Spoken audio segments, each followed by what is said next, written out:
Sikuthola kukuhle ehlizweni zethu ukuthi ngasonke isikhathi sihlale phansi sibheke nje udaba lamaphupho nawo. Sikwenza ngolukhulu uthando, sikwenza ngokukhulu kuyimisela nokuzinikela.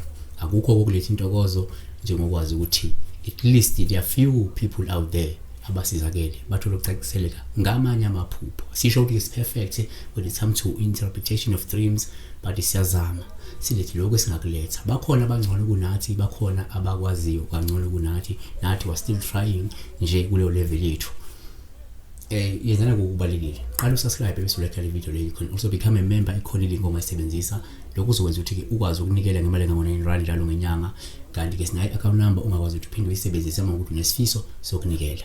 Siyabonga ke kulabo abayifew abayihluphayo benikele kuyi-channel, noma asisho ukuthi banemali kodwa bayazama ukuthi benikele. uNkulunkulu ke eqhubeke enibusise kuphindaphindeke, ningadinwa futhi okuhle nikwenzayo niqhubeke nikwenze nakabanye abantu. uNkulunkulu maniphumelelise ngokungenamkhawulo.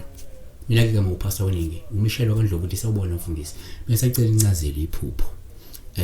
Lingichazele iphupho. Ngibuphakela ngekoloda umfazi kabhuti wami imali eningi. Leli phupho ke liyaphinda bengisacela incazelo. Ngiyabonga. Kuningi okungashoka ukuphupha nje ukweleta unoma unesikweletu. Kodwa nako sikuqala singakusho. Into yokuqala ile uma uphupha unesikweletu kungaba uPaul uma ukuthi unesikweletu. Lingasho mhlawumbe ulindela isikhathi senkathazo. Lindela isikhathi sezithiyo noma isikhathi sezinkinga ezingaba ke la emkhakheni wakho noma ezingaba kwezothando noma ezingaba nabantu ophila nabo. Kodwa akukuhle ukuba nesikweletu. 2, futhi uma uphupha unesikweletu kungaba uphawu olubuma ukuthi ukweleta umuntu. Kusho ukuthi ke kumele uzame ukufeza noma ukugcina isithembiso sakho owasenza ngesikhathi sendlule ukuze lo muntu akwethembe futhi ungamdumazi. Kungenzeka nje ngamanje kunento eyisethembiso ongakayigcini ongakayifezi nalowa muntu.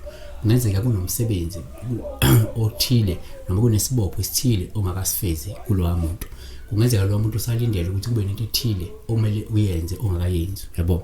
Number 3, uma uphuphala unesikweletu kuwuphawu ngelubike uma ukuthi ukhokhela umufi. Ngoba lokho sengasho ukuthi mhlawumbe kunesidingo sokuthi ke uyoshweleza kumufi ngamaphutha esikhathi sendlule. Kungenzeka kunezinto ezasala ekumele uzilungise wena maqondana nomufi kodwa ezingakuwe efuna uyozisho uyozishweleza kumufi, yabona. Number 4, futhi uma uphupha la unesikweletu singathatha njengophawu olubike uma ukuthi uwehlule ukukhokhela isikweletu noma ke usikhokhela ngemadlana noma ke ngamasenti, ngoba lokho kungasho ukuthi ulindwe izinkinga ke ongeke wakwazi ukuzisombulula kalula.